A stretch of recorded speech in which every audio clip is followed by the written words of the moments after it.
Welcome students. और आज की एक इंफॉर्मेशन वीडियो है और बहुत ही इंटरेस्टिंग इसलिए है कि आपको कुछ इंफॉर्मेशन मिलेगी और आपका जो मैनेजमेंट एमबीए के डिसीजन स्किल भी एक चेक होगी।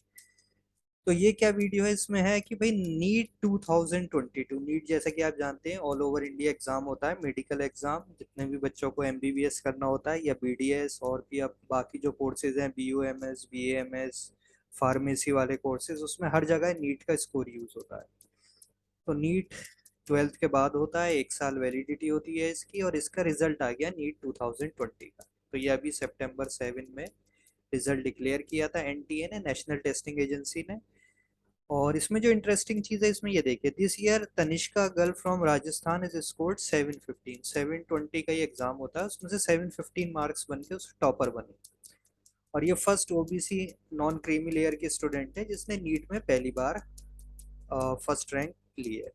और इसी स्टूडेंट ने जेई का भी दिया था, उसमें भी इसकी 99.50 परसेंटाइल है। तो बहुत ही ब्रिलियंट स्टूडेंट है। जेई के साथ साथ नीट दोनों में उसके स्कोर है। बट हमारे लिए मेन जो काम की चीज है वो देखिए ये है कि 4 student scoring the same marks and percentile, यानी कि 4 स्टूडेंट ऐसे थे जिनके सेम मार्क्स आए, यानी 715 आउट ऑफ 720। तो परसेंटाइल भी उनका सेम बना। अब ये डिसाइड करना है कि उसको रैंक कैसे दी जाए, मतलब फर्स्ट किसे दे, सेकंड किसे दे, थर्ड किसे दे, फोर्थ किसे दे। तो पहले मैं बता देता हूँ किन की रैंक आई, फिर हम देखते हैं किस बेस पे ये डिसीजन लिया गया। तो 3 स्टूडेंट है जिनके 715 आए, यानी इतनी परसेंटाइल थी। तो फर्स्ट तो तनिष्का है, सेकंड डेली बॉय व्हाट्स Ashish Batra rank 2, Rikesh Nagabhushan Gangule rank 3 and Rucha Pawasha rank 4। तो देखिए चारों के सेम नंबर हैं बट अलग अलग रैंक। तो कैसे डिसाइड हुआ?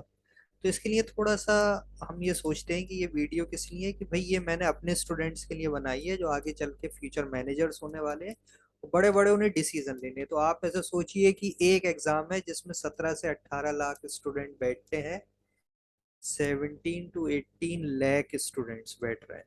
एक एग्जाम होता है 720 मार्क्स का।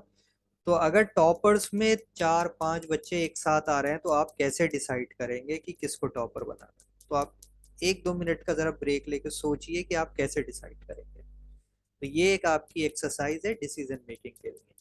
अब मैं आपको थोड़ा सा हिस्ट्री से पीछे चलते हैं, नीट 2020 की बात करते हैं। ये कहाँ से आना शुरू हुआ? इंटरेस्टिंग, 2020 में जब क्या हुआ था, Shoaib Aftab from Orissa and Akanksha Singh from Uttar Pradesh, दोनों स्टूडेंट के फुल आउट ऑफ फुल यानी परफेक्ट मार्क्स थे, 720 में से 720। तो फिर ये हुआ कि भाई किसे रैंक 1 दे, कैसे डिसाइड हो? तो उस वक्त जो एनटीए का क्राइटेरिया था वो था एज फैक्टर, यानी जिसकी एज ज्यादा होगी पहले उसे प्रेफरेंस मिलेगी, उस कम एज वाले को सेकंड रैंक।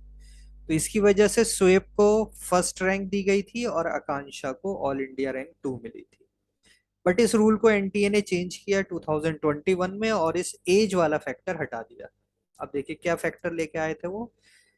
तो एज हटा के उन्होंने क्या करा कि जिसके हायर मार्क्स या परसेंटाइल स्कोर होंगे बायोलॉजी में, यानी बॉटनी प्लस जूलॉजी मिला के, वो प्रेफरेंस होगा। अदरवाइज अगर इसमें सेम आता है 1 में तो 2 पे जाएंगे, higher mark percentile in chemistry. और अगर इन दोनों में भी सेम रहता है तो less proportion of number of attempted incorrect answer and correct answer, जिसने कम इनकरेक्ट क्वेश्चन किए होंगे इन कंपैरिजन टू करेक्ट, तो उसको हम रैंक 1 देंगे।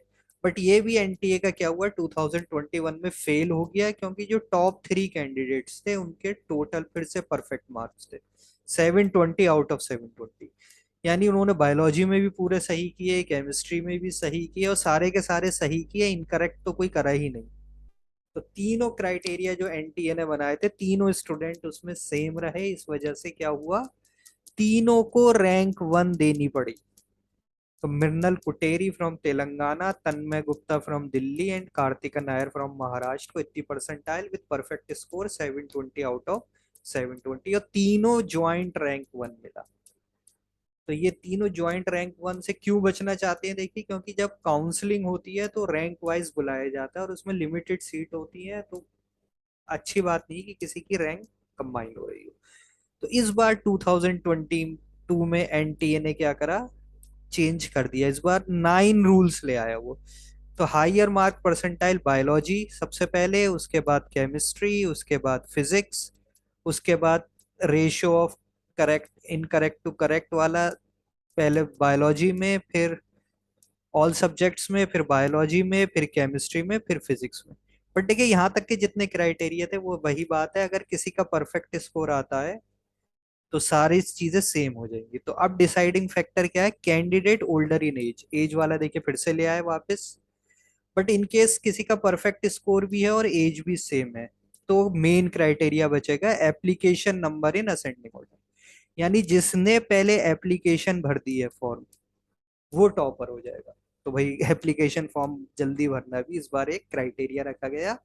तो ये देखिए पीछे क्या हो रहा होता है, ये क्राइटेरिया और ये सिर्फ इसलिए बताया कि पीछे एक पूरा मैनेजर स्किल होती है, लोग डिसीजन लेते हैं, उस पर बात होती है। तो इतने बड़े लेवल का ऑल ओवर इंडिया के लिए अब ये क्राइटेरिया है, तो देखिए किस तरीके से रिफाइन हो रहा है।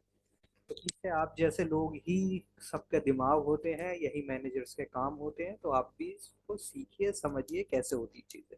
So thank you for watching my channel, Salman Sir Classes.